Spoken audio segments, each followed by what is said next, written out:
All right, what's up, guys? Welcome back to another episode of the Living the Dream podcast. Today on the show, we have Jeremy Streten, who is the founder of Business Legal Life Cycle. Jeremy, how you doing? Very well, thanks, Tim. Thanks for having me. Of course, man. Thanks for coming on the show. And we like to jump right in. So if you could start with telling us a little bit more about yourself and what you like to do for fun, that'd be great. That's a great question. So I'm a lawyer based in Brisbane, Australia, and if the listeners don't know where that is, they will in 2032. So in about a decade, we've got the Olympics. So everyone will know Brisbane. It's the third largest city in Australia.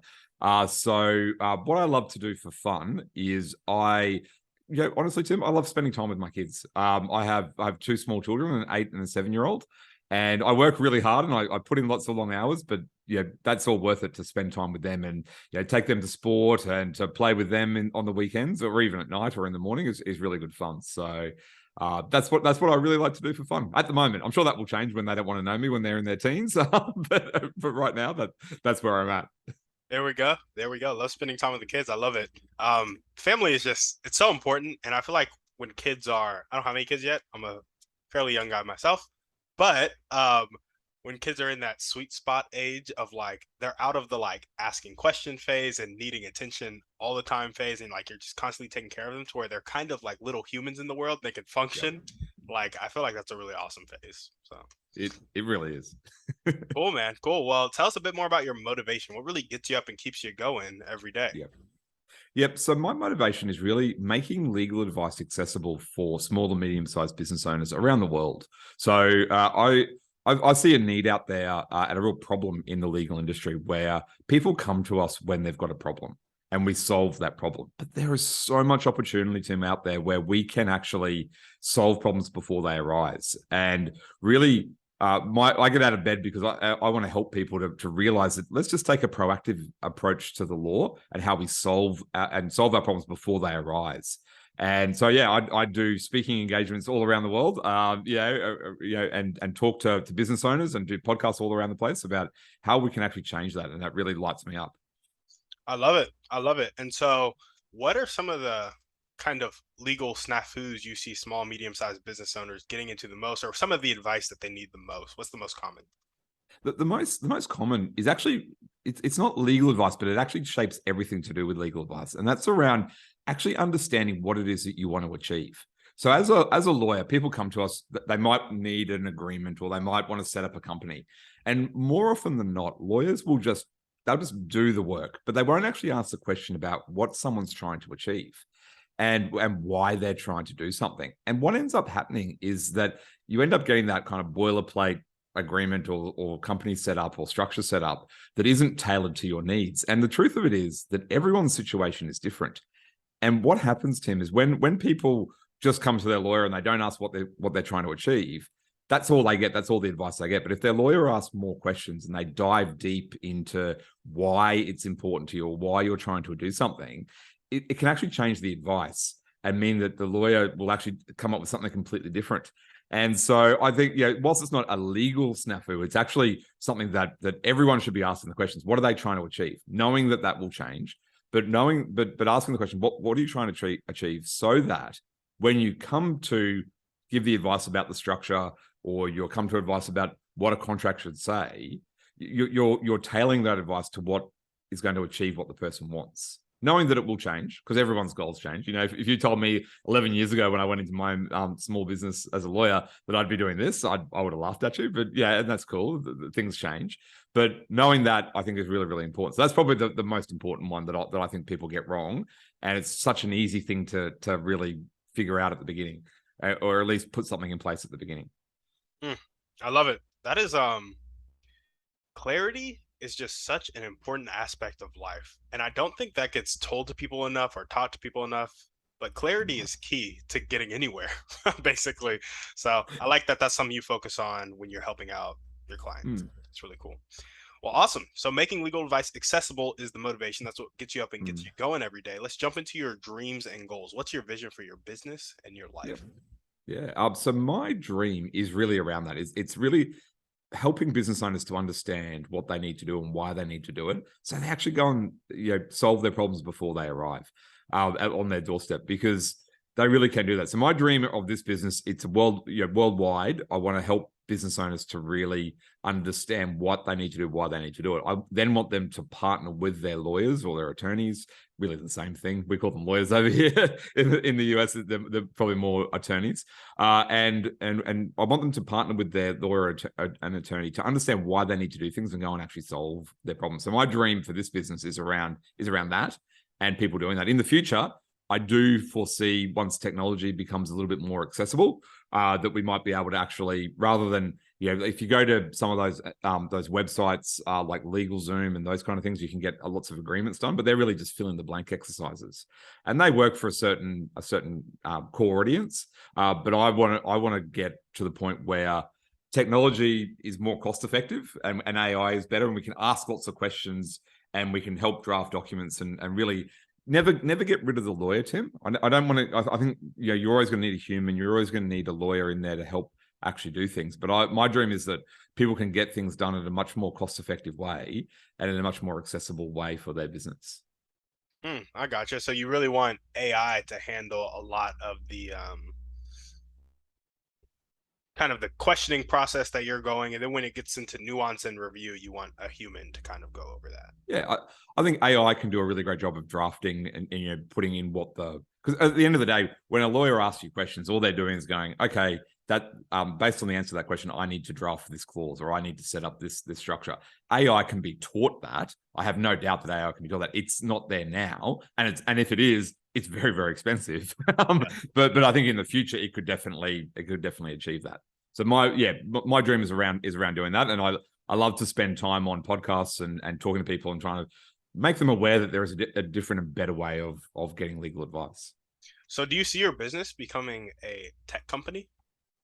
Yes, absolutely. At the moment, it is a tech company, really, because we have an online tool that you can take an assessment of your business and find out your legal risks, whether your legal risks are.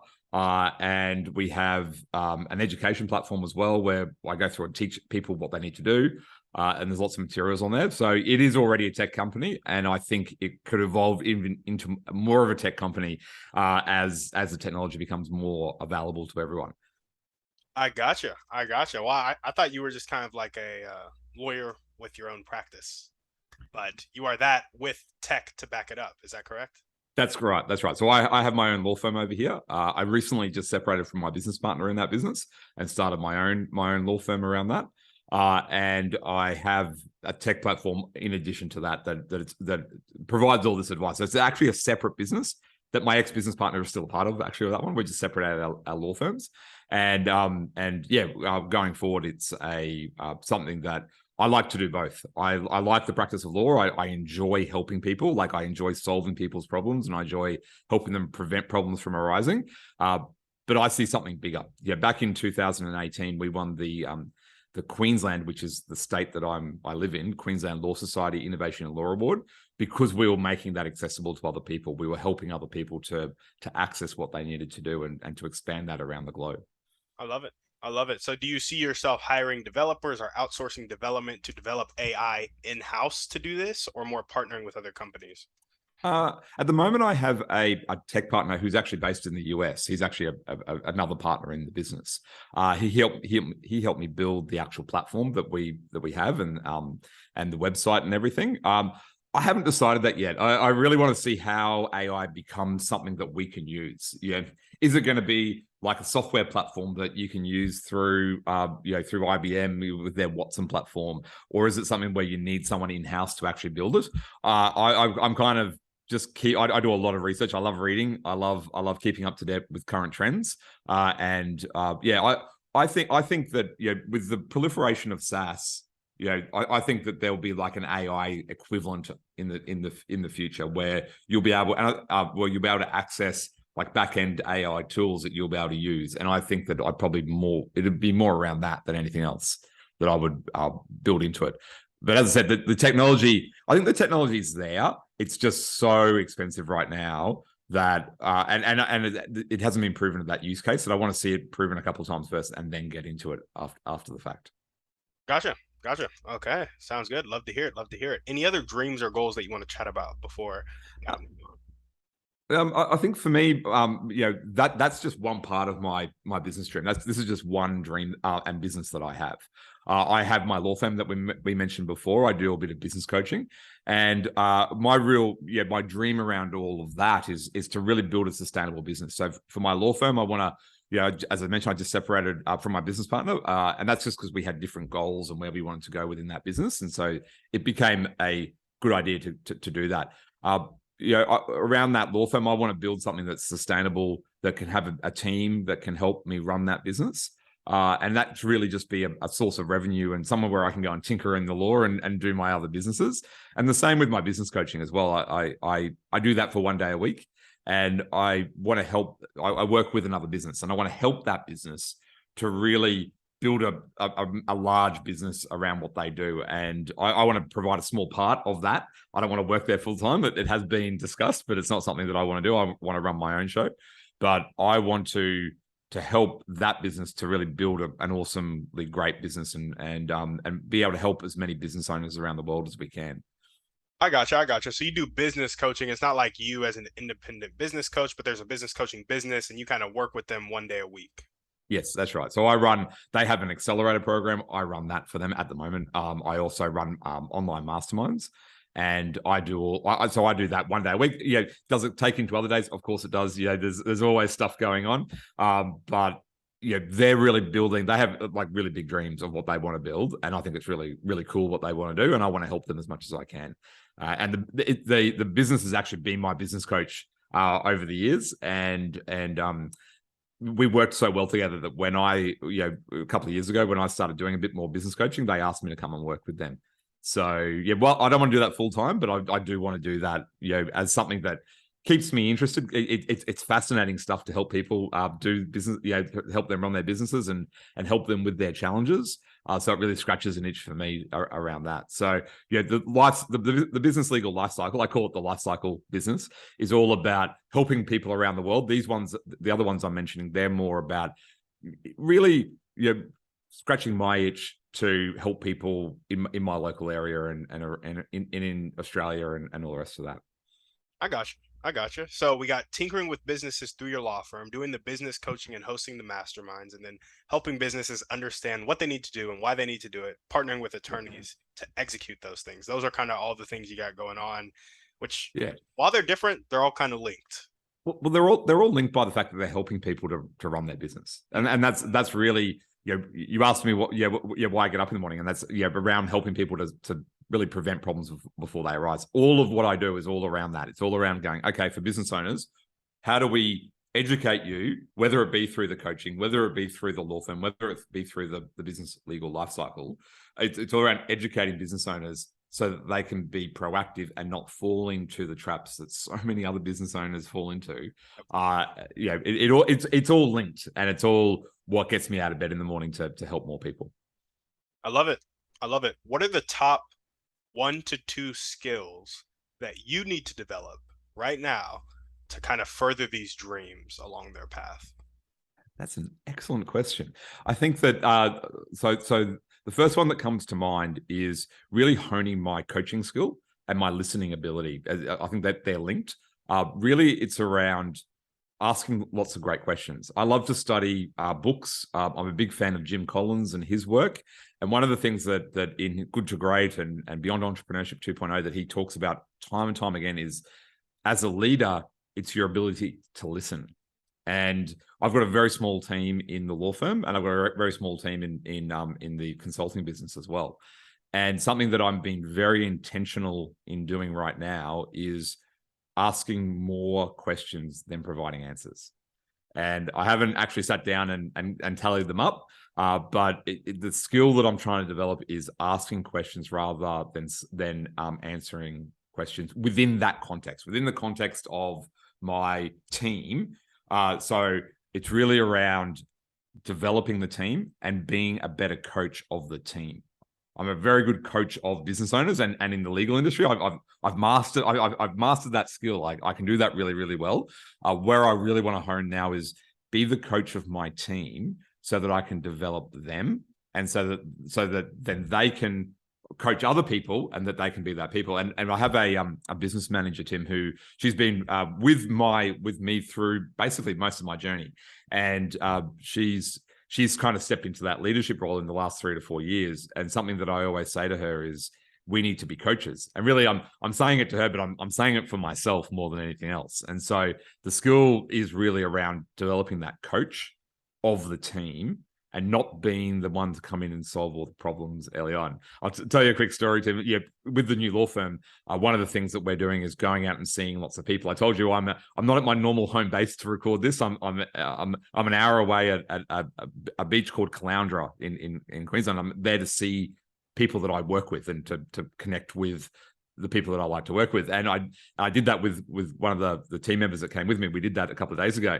And she called me out at lunch. We were having lunch with a very good referral source, and I was answering all the questions. And she's like, well, that's not the answer I would give. Shut up and let me answer it, like in a nice way. And she was right. And I need to like shut up and let them ask more questions and ask questions. And I need to ask more questions to tease it out of them and what they do rather than answering everything myself. So that's an ongoing skill that I need to learn, something that I think will be very, very valuable for myself and for them going forward. I noticed that you said that you have kind of honed the skill when it comes to business coaching and with your law firm, but that skill is not having trouble translating to your team, or you're just getting to the point where it has fully translated to your team. So do you think it's fundamentally a different skill, or do you think there's just a barrier that's stopping the skill from translating into the team setting completely?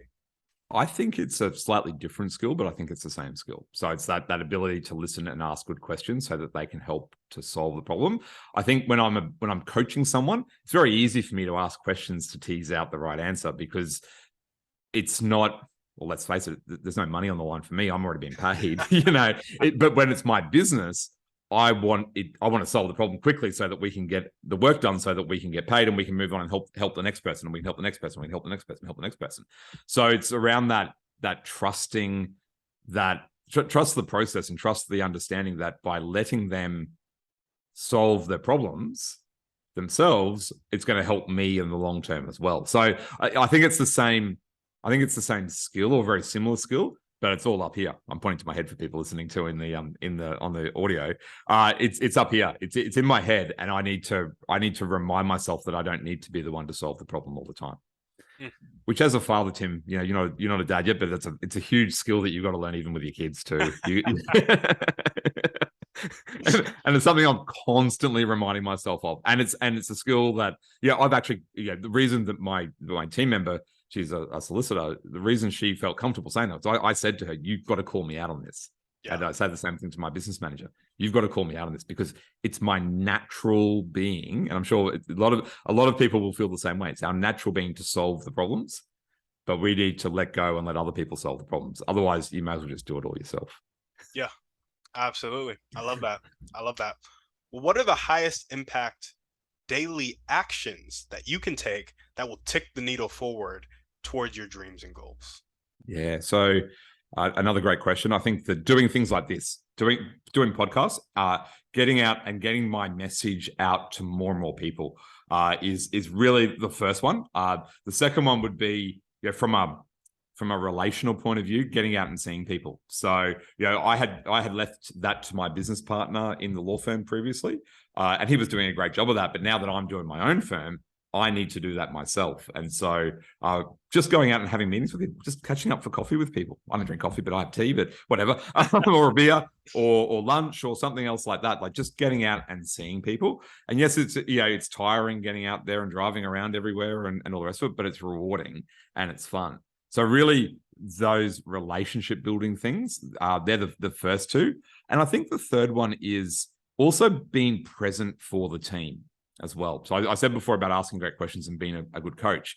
It's very tempting, as I'm traveling around, and I might do a Zoom meeting on my phone in the car, or I might, have my computer up if I'm at home, or if I'm here, doing a meeting with the team. It's very tempting for me just to focus on that, or on what I'm doing. Whereas I need to be present for the team, and I need to make sure that I turn everything off. Like if I go to a meeting with someone, if I'm with you now, I don't have anything else on. I'm focused on this now, and I need to remind myself to do that with the team as well, and to really be present. So they're probably the three things where I'm going to get the highest reward, because if I'm doing podcasts, I'm getting my message out there. I'm talking to people. No matter the size of the podcast, there's always someone who needs to hear what we've got to say. When I'm meeting with referral partners or clients, that's helping them achieve their goals. And when I'm coaching the team and being present with them, that's helping them to better themselves so that they can go and do it further as well. So they're probably the top three things that I need to focus on. I love it. And being present for you, does that happen immediately after just kind of turning stuff off, or is there stuff that you have to do to kind of, how do you keep your mind clear and get present outside of just turning off your technology? If there is a way, maybe you're just really present. I think turning off the technology is the first step, and then it's really just been focused on the conversation. I don't know that I consciously do anything. I think I've developed a skill over the time of calling myself out in my head when I think I'm drifting off, or when I think I'm going down a different path.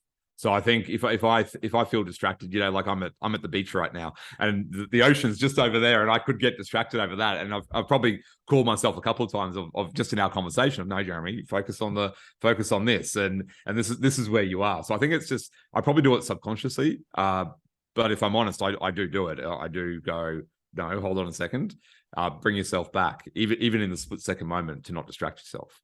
Yeah, I love it. The idea of, it's a skill that you've built. Like, you probably started out maybe 20 years ago, 10 years ago, 5 years ago, of like consciously thinking about the fact that you're drifting off, and it was like a harder thing. But as you do it over time, you've probably gotten to the point where being present is easier. You call yourself out faster, and you just get back to where you need to be. So I like that. It's like when I don't know whether you do this, Tim, or whether I'm sure some of the listeners will relate to this. It's like when you wake up in the middle of the night and then you can't get back to sleep because you're thinking about stuff. And for me, I have a technique of getting back to sleep where I count in my head, and I count to my breathing. I count my breathing in and out. But so sometimes, actually so often, it happens that your mind drifts off into thinking about something else, and you got to bring yourself back. So it's kind of like a skill that you got to bring yourself back to. I don't have that many sleepless nights. Don't worry about that. It's just, sometimes you wake up in the middle of the night, something's going on in your head, and you got to do that, and you got to constantly bring yourself back. So it's very tempting to think about things and to get distracted. So yeah, I think it's a skill that you develop without even realizing it. Absolutely. There we go. What is a character trait that you need to develop right now to make your dream life come true? And this could be like patience, discipline, focus, consistency, accountability. No, I think it's patience. That's where I was going before you said that word. Patience is definitely something that I need. I'm very accountable to myself. I have very strict goals. I have a very regimented plan. I'm a big fan of Kanban. I have a very complicated Kanban system where I get everything done. It's patience, and it's patience with my team, around that coaching piece, where they come and ask me a question that I know they know the answer for, and they're doing that because they just want to double check something. In the past, Tim, I'll be honest, I've got frustrated with that, and I probably still do, and I need to be more patient with that.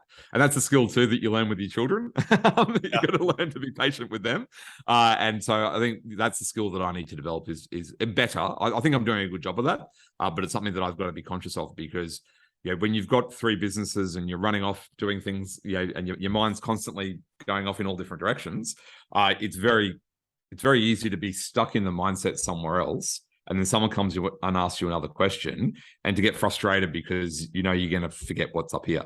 And so I need to be more patient in all my life. I need to be more patient with my kids, with my wife, with my team, so that when they do distract me, it's not their fault that they're distracting me. It's my fault that I'm thinking about something else, and I need to come back and be more centered on that. So this is good. You really, these are things that I've been thinking of, and I haven't actually put to words, but I need to think about. These are great questions to really help me just even think about the current things that are on in my head. And I'd encourage the listeners to be thinking about their answers to these questions too, because it does apply for everyone. Yeah, no, of course, man. That's why I love to ask these questions. I want to kind of have people think, have people take something away from the show.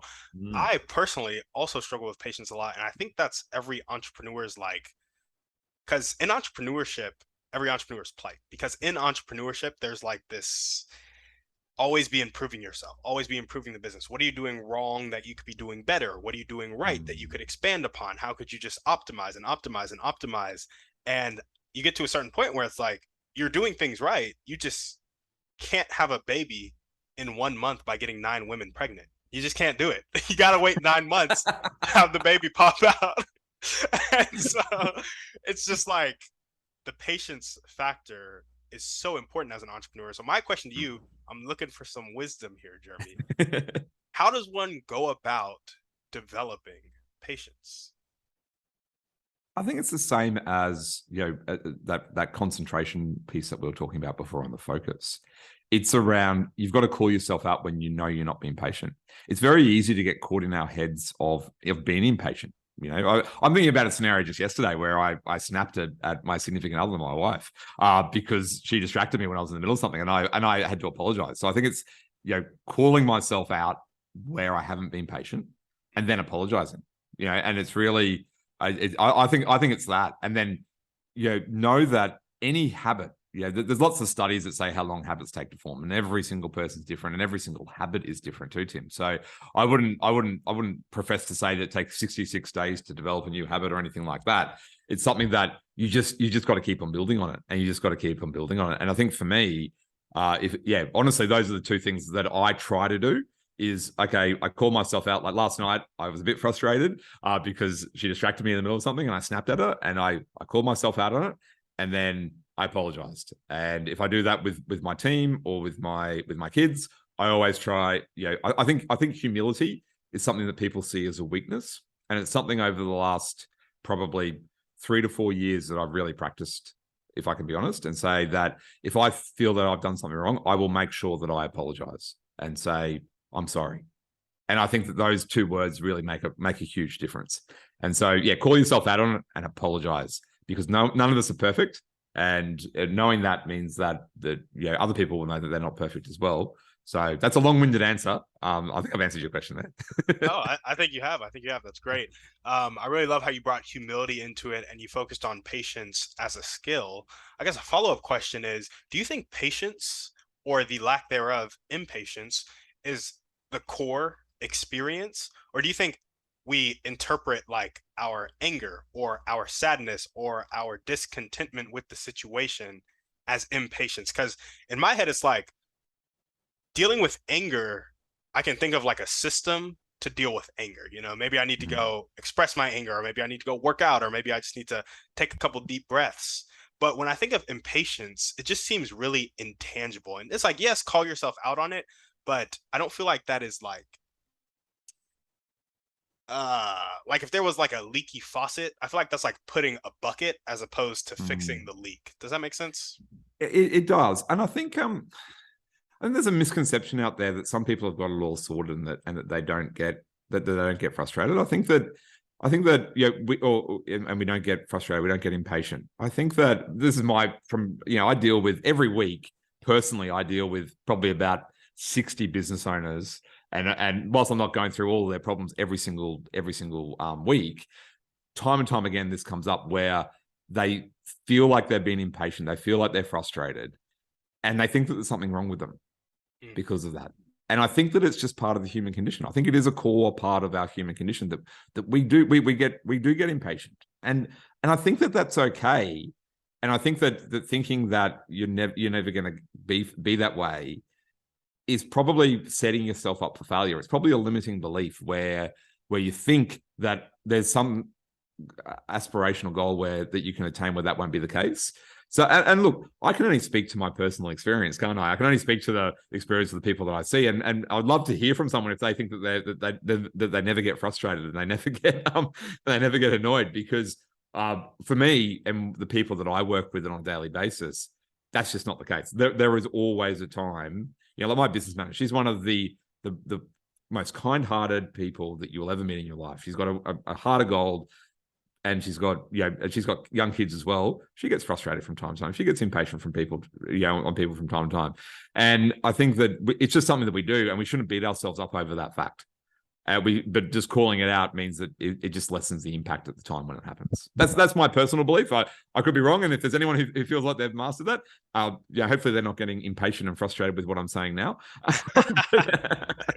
but yeah, I'd love to hear if anyone else has a different view on that. But that's been my experience in my 40 odd years on this planet.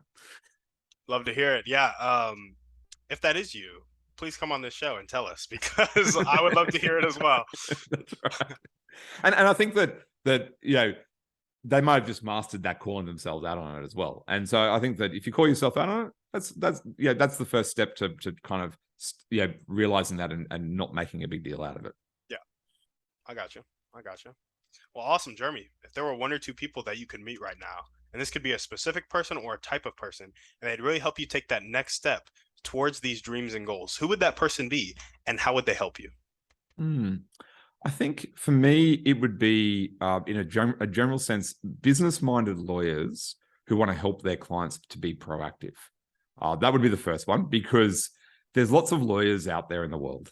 Let's face it, we're everywhere. We're everywhere. And there's a mindset of a lawyer who just wants to get in there and solve problems. Yep. And that's cool. If that's what they want to do, no problems. But there's a different mindset. There's the more business orientated lawyer where they want to. They're where I was when I came up with the life cycle concept. They're frustrated with the fact that we could solve problems before they arise, and we could stop people from and their businesses failing. So I don't have a specific person for that, because I'm still meeting those people. They do exist. I can tell you, Tim, they do exist. These lawyers who take a very business-centric approach to the law, and not just a lawyery approach, because I do work with them. That's who I'd like to meet. And really, that's probably the main thing that I'd like to meet, is people around that, or people that even work with those kind of lawyers, because there's no group out there. I'm trying to build a group of these people, but there's no group that I've been able to find of these lawyers who want to help their clients solve their problems first, and and really prevent problems arising before they do. Yeah, I gotcha. And when you were talking about referral partners, were you talking about referral partners for business-minded lawyers, or were you talking about referral partners for business clients? The ones that I'm meeting are ones for clients, for my law firm. But I have meetings regularly with coaches of lawyers. I have meetings with people who help lawyers and all the rest of that. And they're also referral partner meetings. But the ones that I'm mainly doing at the moment, because I've just started this new law firm, and it hasn't been something that I've been doing. A big focus of my week is around going and just reconnecting with people that, whilst I was still kind of doing their legal work, I'm reconnecting with them to tell them about my change in circumstances, and this is what we're doing. And from that, just from those relationships, work flows in, and people know what you're doing. So I've built my businesses around that for over a decade, and a decade before that, of being a lawyer working for someone else. That's how I built my business. So it works. I gotcha. So the referral partners you're targeting aren't just general. All right, they aren't like a specific niche kind of accountant or other lawyer or banker. They're like clients you've worked with in the past that you're just getting. And they are accountants, they are bankers, they are mortgage brokers, they are all those kind of things as well. They are real estate agents. They are all of the above. The law firm, my particular law firm can help. Whilst our focus is on property and business law, we can help in other areas as well. And so it's really around just reconnecting with them, and they have people who have problems that need to be solved. So that scratches my itch for helping solve people's problems. so that's what I'm doing in those referral relationships. There we go. Well, now we're going to jump into our thriving three. And the first question is, what's your favorite book, movie, or podcast? Pick one. Lord of the Rings. Movie or book or both? Or well, I started reading the book when I was about 8 years old. My parents always tell the story about how they were amazed that I could actually read those books. So I love the books, and to be honest, I love the movies, and I love the new series that just came out, The Rings of Power, as well. So, but the book, the book is like I love the books. I love that fantasy world. I love losing myself in that fantasy world, and really I think there's so many lessons out of that. So yeah, I love the books, but I'll watch the movies and I'll watch the TV series, and I even have the audio version of Lord of the Rings that was like a play that was done. It's about 13 hours long, and my family and I, when I was younger, so Brisbane is the capital of Queensland, and then most people have probably heard of Sydney, which is like probably the biggest city in Australia. It's about 1,000 kilometers. I don't know what that is in miles, but it's about a 10-hour drive. We used to drive to Sydney and listen to that on the way down to Sydney back when you had CDs, and so I love all Lord of the Rings in all its forms. I gotcha. There we go. That's But awesome. yeah. If there was a podcast, you'd be eating that up too. Huh? There probably is a podcast out there. There's an official Rings of Power podcast, which I demolished in 1 day because I just loved it. That is awesome. That is awesome. But my wife's like, what are you doing? What are you listening to? And I was like, it's a Rings of Power podcast. And she's like, and she loves it too. And she was like, can I listen to it too? And I'm like, no, because I'm already halfway through it and you'll need to catch up. And I just want to finish it. I'm like, you can listen to it yourself later. That's it. And what is one way you like to take care of yourself? I think I've really got to focus on my back actually at the moment. So I've had some lower back pain in the last probably 2 years, and I've been really focusing around that. So building up my core strength. I do exercises every day around that. So I have a bit of a morning routine where I spend the first hour reading. So I'll read a new book or listen to an audiobook, and then the very next thing I do after that is I do a 10-minute regime around my lower back and just strengthening all my core muscles, which has the added benefit of just making me feel fitter and all the rest of it as well. So that's what I do at the moment to look after myself. There we go.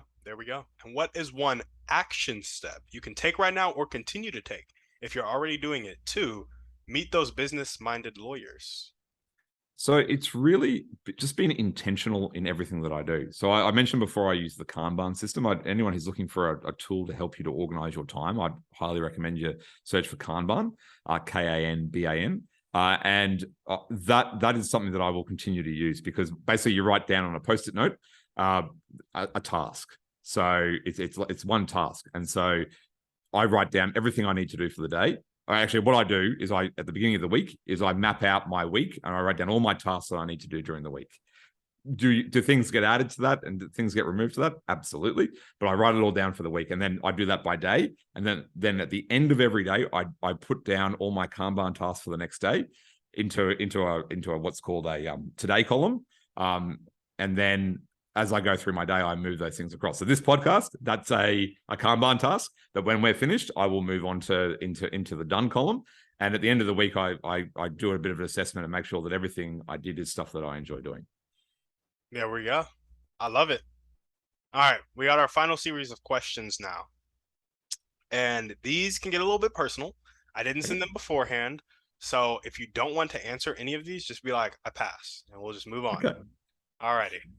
What is one limiting belief that continues to pop up in your life, if any? I think it's that frustration that we were talking about before. It's, whilst I said, calling it out and all the rest of it, I was really talking to myself there than anything else. That's something that pops up in my life. As I said, it just happened last night. I got frustrated. And so it continually pops up, and something I need to be consciously aware of on a regular basis. Gotcha. And where do you think that frustration comes from? I think it comes from my focus. I think I get so focused. I mentioned before I spent like a whole day or half a day listening to a podcast because I get really focused and I want to finish off what I do. And I think I'm very goal orientated. I'm very orientated on finishing off what I start. But one of the mantras in the coaching business is stop starting and start finishing.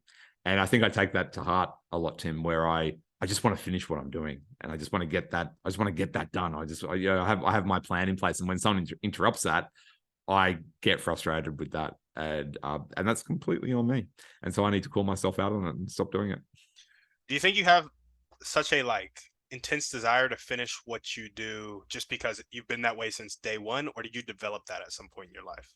I think I developed it, but being honest, it's more, I know that if I get interrupted, I'll get distracted and I'll forget to finish what I was doing.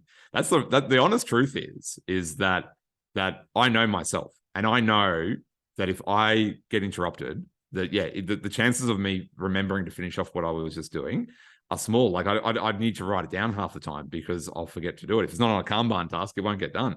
And so I think, honestly, that's the problem. The problem is I know that if I don't finish off my thought, that something else will push in, and then it'll push that out. And so I just want to get things done. I gotcha. What actions do you feel like stem from that frustration, that limiting belief around the frustration? Well, I think that's getting frustrated with people and snapping at people, and that's not good enough. And I need to do better at that. I don't like that part of when I do that, and so it's a very big motivating factor. Not only with my wife, I don't want to treat her like that, but also with my children. I don't want them to think that that's okay, and I want them I want to lead by example. So there's a lot of motivation around that, just not to let that happen going forward. Do you ever treat yourself like that? Just curious. Oh, of course I do. I think we all do, don't we? Yeah, no, for sure. I was just asking because I was watching a Layla. Do you know who Alex and Layla Hormozi are? Yes, actually, I do. $100 million offers. Yes. Yeah. I love everything they do. And so I was watching Layla's YouTube video. She posted a new one today. And it was talking about how in leadership, she was asking herself, why does my team always judge themselves? Why does my team always, there was something else that they were doing, judge themselves, afraid to fail, whatever it was. And then she was like, oh, that's because I treat myself like that. And then she said something that I'm sure was profound that I don't remember, about how she stopped treating herself like that, or just that she stopped treating herself like that. And it had something similar to do with the fact that it's like, we're human and you got to accept that you're human. And then some of that judgment goes away. And when that judgment goes away, you're just kinder to yourself, kinder to other people, all that good stuff. So yeah, that's very, very true. So I hadn't thought of before, but I might jump on and watch that video. Yeah. Let me know what you think. Yeah, I will. So if you were to change the limiting belief around frustration and stepping at people and like the whole focus thing into an abundant phrase that really spoke to your heart, what would that phrase be? Isn't it great that they want to talk to me and ask me questions? That's in the short term, but I think that would be where I would change it to. So a little gratitude shift. A shift to gratitude as opposed to being frustrated. It's like with your children. Isn't it great that they want to talk to me? Isn't that awesome that they, because that could change in a period of time, when they get to teenagers. Hopefully it won't, but but yeah, isn't it great that they want to talk to me? It would be that would be where I'd start with. I love it. All right, we got one last question for you, mainly because I'm pretty sure we've already answered the other one that I usually ask. But I want to frame this next question, and it actually starts with framing it by something Alex Hormozi said. So Alex Hormozi talked about the difference between manipulation and help being intent. And the idea is that in both situations, you're influencing people, but one is like manipulation. It's selfish. I'm trying to influence you for my reasons. Help is like, I see that there's something you want to do and I want that to become a reality for you. So you influence them, break their beliefs towards that outcome. Now, there's a common saying that you can lead a horse to water, but you can't make it drink. I actually found out from Dr. Alan Leica, who was a guest on the show not too long ago, that you can make it drink. You just have to salt its oats. Now, I want you to think of a person with a really fixed mindset. They're not willing to accept help. They're not willing to accept change, and they're discontent with their life.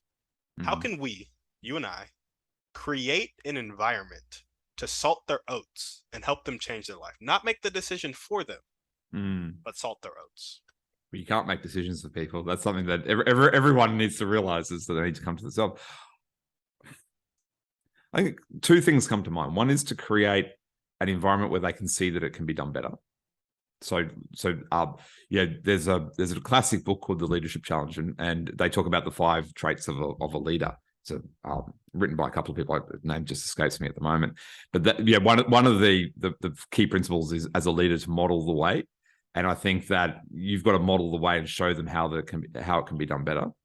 And also by, I think, asking great questions about how